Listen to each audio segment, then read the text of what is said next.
pause et puis... Bonjour. Bonjour. Salut, ça va? Oui, et toi? Je peux retenir votre attention 2 secondes avant qu'on accueille Jean-Pierre. De façon plus officielle, elle est en train de caler 2-3 trucs avec qui. C'est que l'objectif de ce type de rencontre, c'est encore une fois de mobiliser nos militants, de les faire véritablement acteurs de la campagne. Donc on a un peu de matériel. L'idéal, c'est que chacun puisse prendre un petit peu de tract pour les diffuser autour de lui.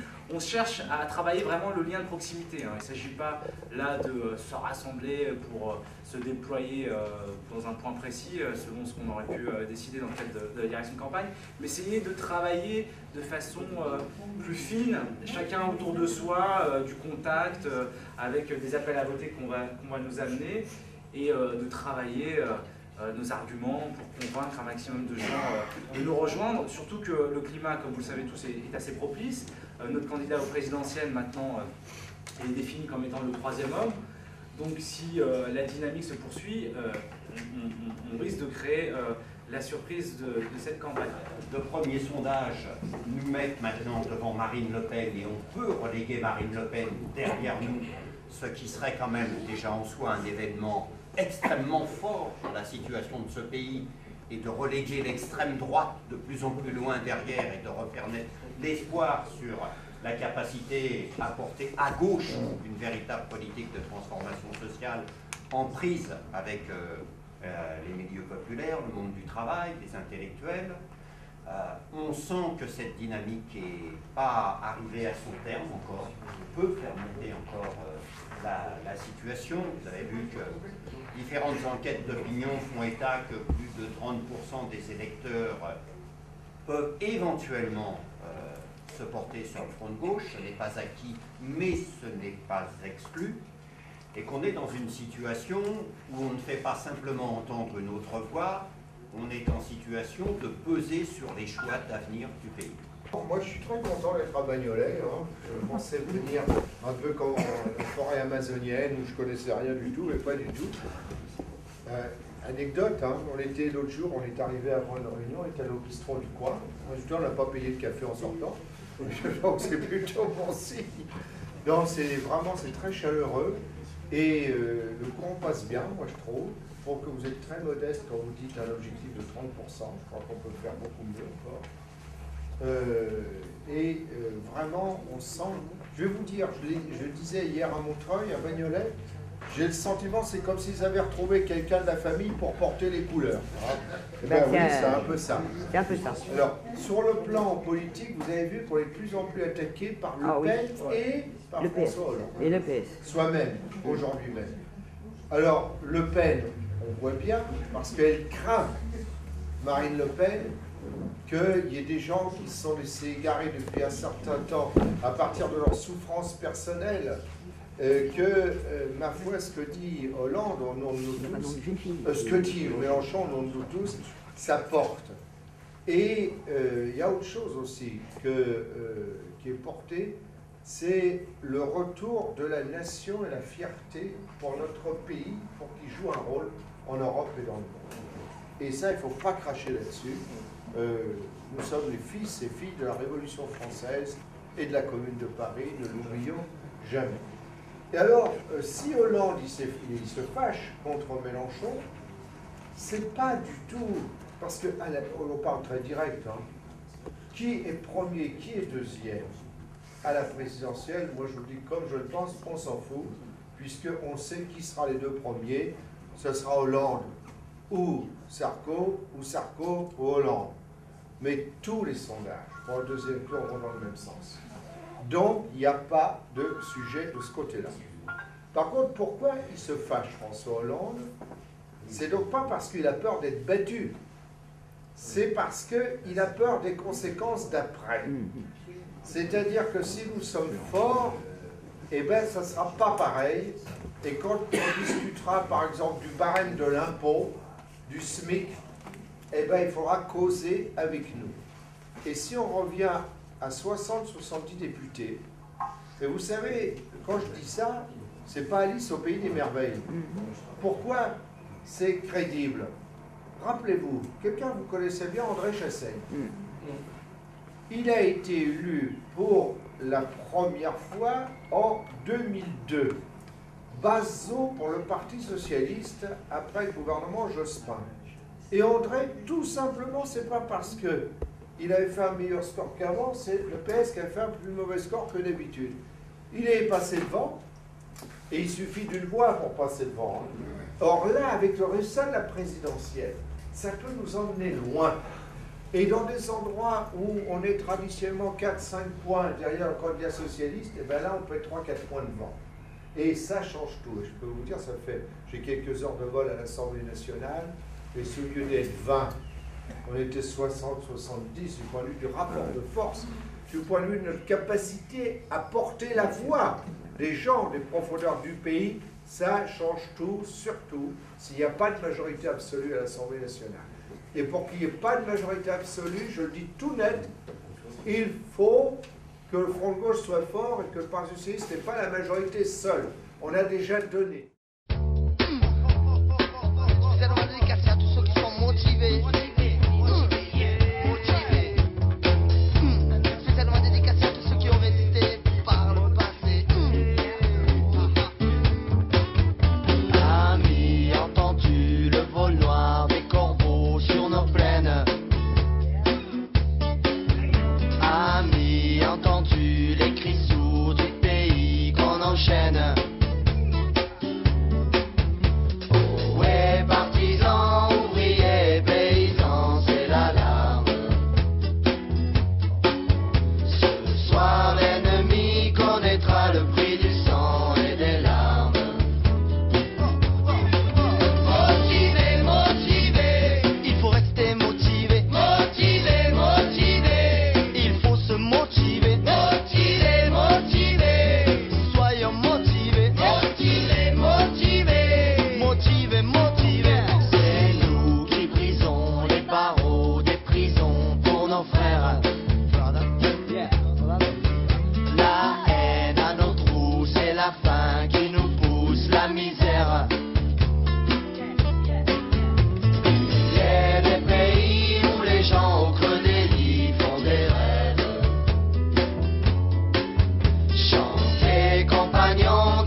Alors là, c'est la partie mauritanienne.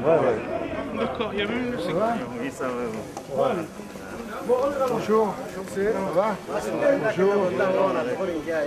Bonjour, les nouvelles sont bonnes? Bonjour. Bonjour. Ça va bien? Ça va, ça va. Bon appétit. Bon, c'est la Racounia. Bonjour, ça va? Bonjour, comment ça va? Bonjour, la cantine. Comment vas-tu?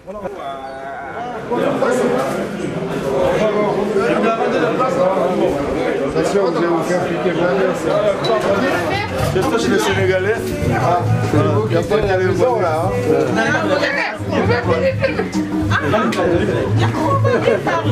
On est des Sénégalais, c'est nous qui préparons ici de bons chefs. Ah ouais. Vous avez fait quoi du Sénégal? Bonjour, ça va? Ça va. Tu vas bien? Bonjour. Comment mariage forcé? Ça va? Ça va. Oh, ça a blanchi depuis la dernière fois. Hein? Alhamdulillah, alhamdulillah. Alhamdulillah. Alhamdulillah.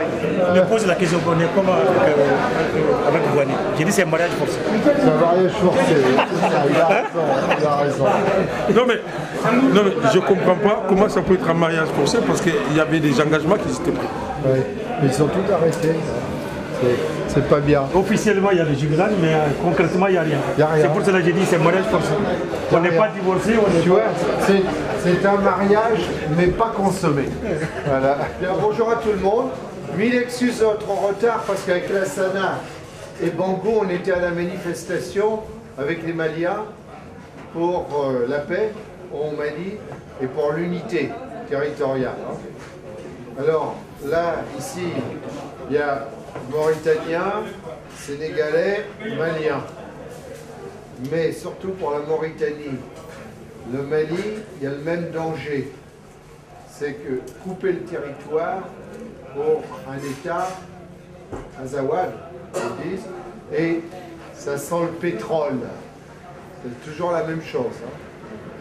Donc voilà, c'est pour ça qu'on est en retard, parce que ça a fini, ça a duré plus longtemps. Voilà. Alors, comme vous le savez, il y a les élections présidentielles. Alors, nous, on soutient Mélenchon. Pourquoi Mélenchon? C'est parce qu'il faut vraiment changer. Alors, Mélenchon, il ne sera pas président de la République cette fois-là.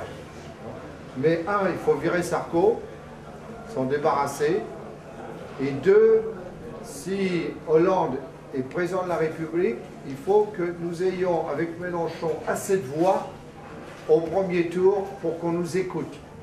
Pour l'augmentation des salaires, pour l'augmentation des retraites, pour la santé, le logement et le travail.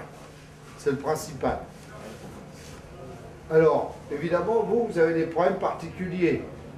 Alors, les Mauritaniens, beaucoup sont français. Les Maliens, la plupart ne sont pas français. Vous savez pourquoi? À Modibo, quand il y a eu l'indépendance, il a dit on est malien. Alors qu'en Mauritanie, on n'a pas dit la même chose. On a dit vous gardez la double nationalité. Bon.